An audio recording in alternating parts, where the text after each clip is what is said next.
I am sitting in the car park waiting for Pixie Angel's assessment time to come up. Just sitting in the shade. We've just both had a drink of water. We're just gonna do some breathing and chillaxing, because I just get really anxious about being tested. I've been quite anxious about a lot of things lately, and yeah, it's concerning. I'm just going to keep on my healing journey, and this dog is a big part of it. I'll show you. She's so cute. So wish us luck today, and hopefully we pass. Hey Pixie, you ready to go get tested? Go get your assessment? Well, hopefully you remember all the things you have to do. We're going to be in a busy shopping centre and doing lots of things. Do good for me, Pixie.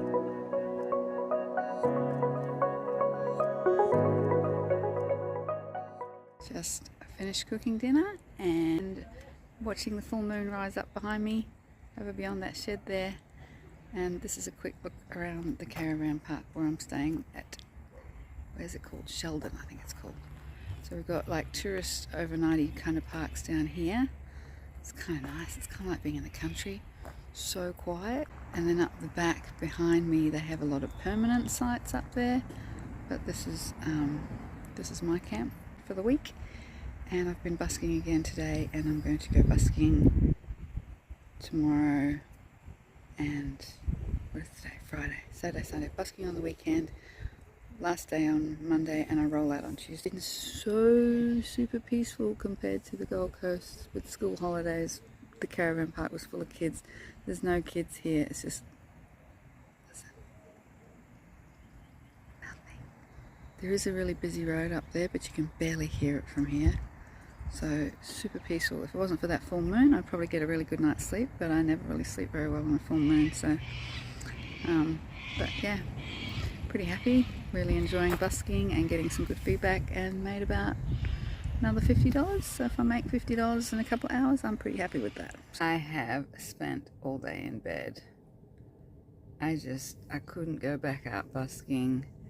I figured I was just absolutely exhausted, and that's why I was just not coping with anything, stress at all. So yeah, anyway, I've had a relaxing day listening to inspiring podcasts and nodding on and off, sleeping, resting, just being very lazy today. Didn't really even leave the caravan at all, but I am going to get up now and do my 1 foot forward walk, and I'm going to do a big walk today, so yay. It's really nice houses and properties along here.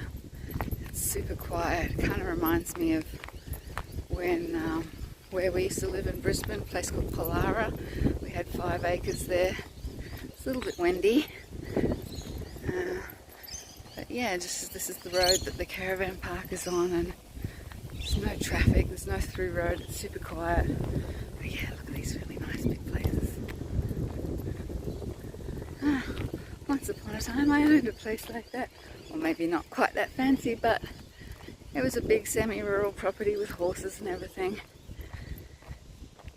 Back when I was married. Now I just admire them from a distance. And yeah, I just enjoy this peaceful walk in the afternoon.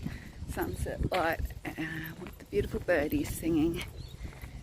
And try and focus on the good things in life, you know? Think about what does Anne Frank say? Just think about all the beauty still left in the world and be happy. That's what I'm going to try and do. Because the world is still a beautiful place, even when my heart hurts inside.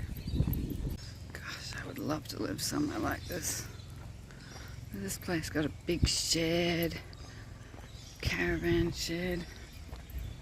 Just awesome. So quiet. It's like, I don't know, 20 minutes to Brisbane. Bloody magic. Oh yeah, look at that. That's my dream right there. Big shed. Roll. Oh, I've got horses down the back. So nice. This is so nice.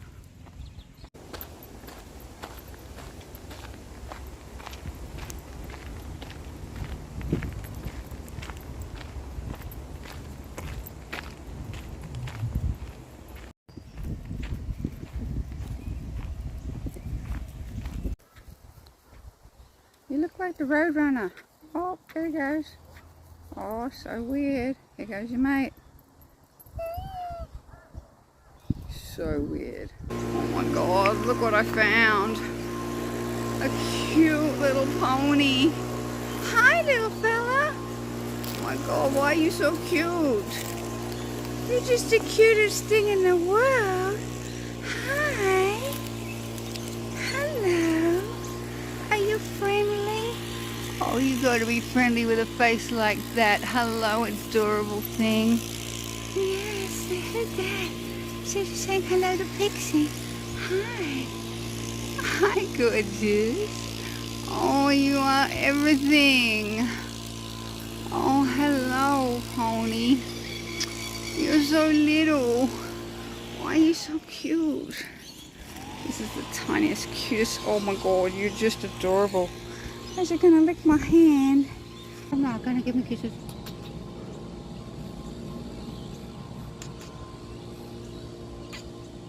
Oh, I love the smell of horse breath. So cute. Is your mummy a bit stressed, Pixie Angel? Mummy been crying, hey? You wanna go for a walk with me and make me feel better? Yeah, we go for a walk together? Let's do that, darling. Second day walking on my 1 foot forward mental health fundraising challenge. I am seriously not doing well. I don't say this lightly, people, and I don't know what anyone can do at this point, but I just got moved on yet again from a different place busking, and it broke me. It was from a bank, actually. Commonwealth Bank was a long way from where I was actually busking, and I was facing the opposite direction, but I just burst into tears and I literally could not get back into it. So if I think about it too much, I'm just going to cry again. And my plans for busking my way down the coast are in serious jeopardy, to the point where I'm really, I'm done trying to come up with solutions to my problems, because I've been doing this all my life, like a knock 'em down clown. I'd bounce back up, but I'm actually really questioning my whole existence at the moment, and how many times I can get knocked down and lift myself back up and come up with creative solutions to the fact that my life has never been easy.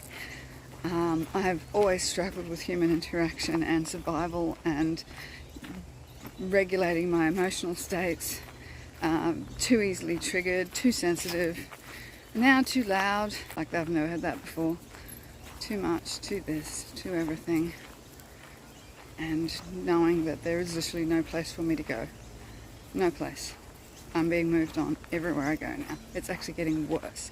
People are getting grumpier. The more sad and depressed I get, the more negative energy I seem to draw towards me. And as much as I'd like to change that by getting my head into a better space, by doing things like going for long walks and getting heaps of sleep and getting my diet back on track, because I know I slipped when the family were here. I didn't stick to the strict dietary restrictions, and let things slip back in that probably shouldn't have, that I know affect my mental state, like sugar and stuff. And I can't explain why I'm so low right now, but I'm desperate for a reason. I'm desperate for a sense of hope, but I can't find any. And walking around here and looking at these beautiful properties and these houses and horses and things that I once had before I fell down last time. I've had a few now, real huge setbacks in my life that I've had to pick myself up from and dust myself off of and get back on my feet. I can't do it anymore. I have no desire to keep trying anymore. No desire to put myself out there anymore. Just no desire for anything.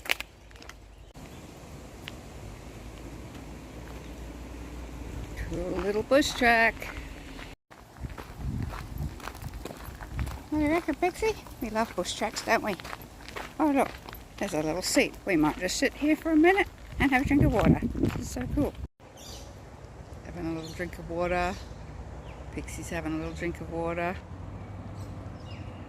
So this is my third day doing the 1 foot forward walking challenge. I've actually got my, I don't know if you can see them, my Loops earplugs in today because it's really windy and there's quite a few dogs barking along the, I'll take them out so I can hear myself a bit better. Yeah, oh, it makes a huge difference. I really don't cope with the wind at all. I think it's the sound of it. It just feels like I'm battling the elements. But these little things, they're so cool. These are my absolute lifesaver when I'm in shopping centres and big shopping malls and places like that. But I'm finding that they're actually quite, I mean, I love to hear the nature sounds, and I can still hear everything. Like I can hear birds, I can hear if a car comes up behind me. I can even have conversations with people sitting next to people if I'm out at a music event with these on. These are called the Loop Experience, so they just bring it down by like, I think 16 or 18 decibels. But yeah, that roar of the wind, I'm noticing it now that I've only taken one of them out. I've still got one in my ear. It actually really distresses me. It's just too much. So anyway, yeah, what is it?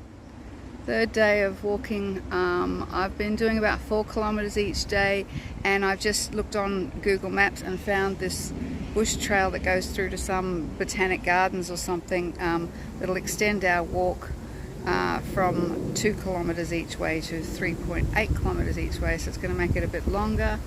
But I'm finding that my own mental state, which has been really crap the last few days, and all I can put it down to is the fact that I consumed some sugar while I was with the kids. We had some dark chocolate, and Brittany bought me a splice ice cream when we were at Byron Bay, and I didn't sort of have the heart to say I can't eat that.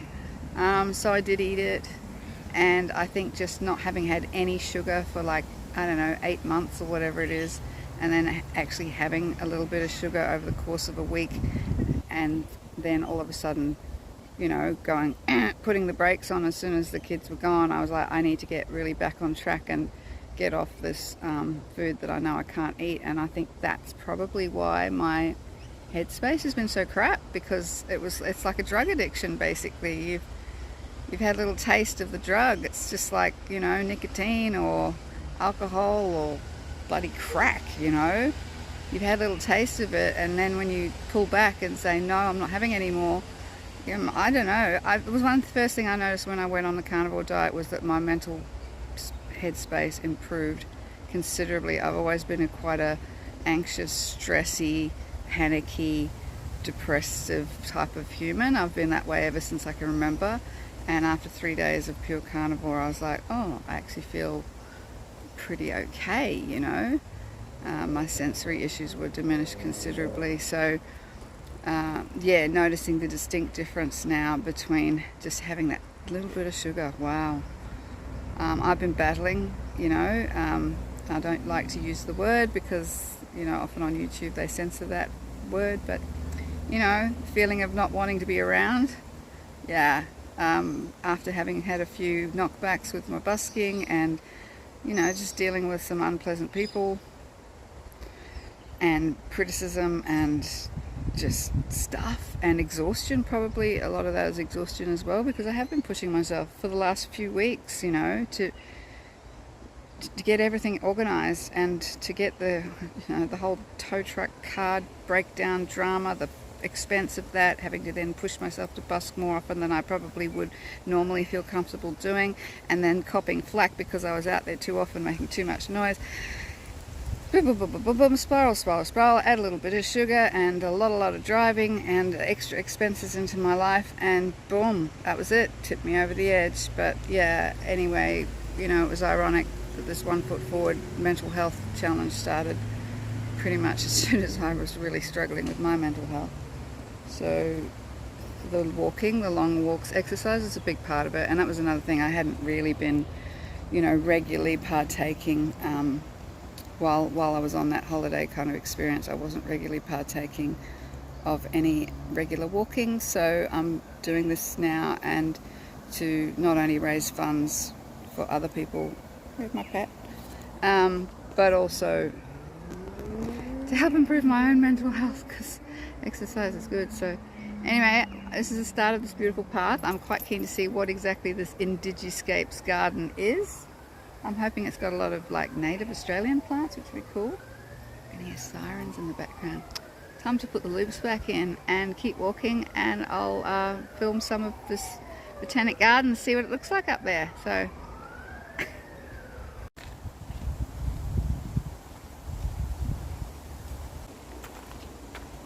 a 400-year-old eucalyptus tree apparently is that guy up there.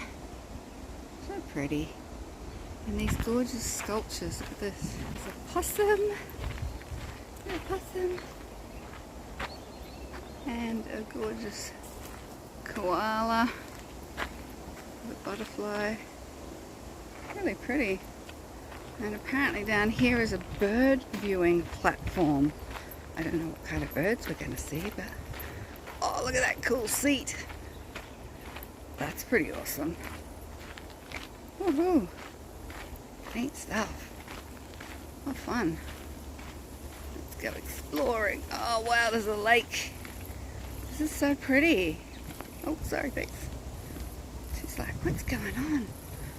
Oh, wow. Oh, hello. Beep, beep. It's a bit murky, but there's some water birds. Duckies. Hi, duckies. Quack, quack, quack, quack. Quack, quack, quack, quack, quack, quack. Quack, quack, quack, quack. I love duckies. There's some more of those. I don't know what they are, those beep, beep. They're like New Zealand pukekos, but I don't know what you call them here. Some kind of water bird. Oh, very pretty. Really nice. It's like marshland. This is more of that 400-year-old tree. It is quite spectacular. Look at that. Wow. It's a beauty. The trunk is gorgeous. Botanic Gardens, this way. Oh yes please. Oh, I love a little wooden bridge. You're a bit excited too, aren't you, Pixie? You're really enjoying this. Oh wow, look at this. Oh. That's so cool. It reminds me of those places in oh, so pretty. Like, Louisiana where the crocodiles live and stuff. Alligators, I mean. This is very cool. I guess this is probably what they had to do to justify all the housing developments that are around this area. Preserve that tree.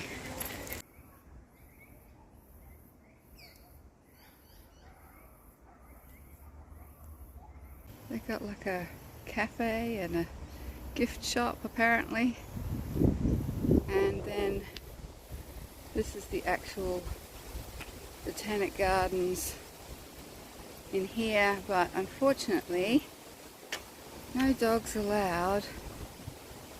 I don't know whether that means assistance dogs as well, but anyway, Pixie doesn't have her vest on because we didn't know about that, but if we come back tomorrow maybe we'll see if we can give them a call. I'll call this number and find out if she's allowed in, if she has a vest on. Meanwhile, we'll top up our water bottle and have a drink. Well, regardless of not being able to actually go into the park, we've had a beautiful walk through this beautiful little bush track, and I just looked up on Google Maps to see how far it was. The distance that we actually came was 3.5 kilometers. I'd said originally 3.8, but that was probably assuming we would go in there. So 3.5 kilometers. So that brings me to a 7-kilometer total for the day, which is almost double what I did yesterday and the day before, because I did 4 kilometers. So just sitting, having another drink, and going to start the 3.5k back to the caravan. So hope you enjoyed this little walk with me, and if you do want to sponsor my 1 Foot Forward walking challenge to support Black Dog Institute's services for mental health, then the link is going to be down below, and that would be really awesome. I've already had one very generous donation from Rob Morton Music, who I absolutely adore, and thank you so much, Rob, that was really sweet of you. And I've set my fundraising target for $200, and I'm aiming to walk 60 kilometers during the month of October, so getting there. And obviously there's going to be a lot of traveling on this trip. I'm traveling a lot in October, so how much I'm going to be actually able to go walking every day when I'm on the road is going to be a challenge. So that's why I set it at 60 kilometers and not 100 like I usually do. So we'll see how we go, but I'm feeling pretty determined. And yeah, I mean, gosh, when you feel crap, sometimes you get into nature and everything just starts feeling a little bit better. So I am feeling better today.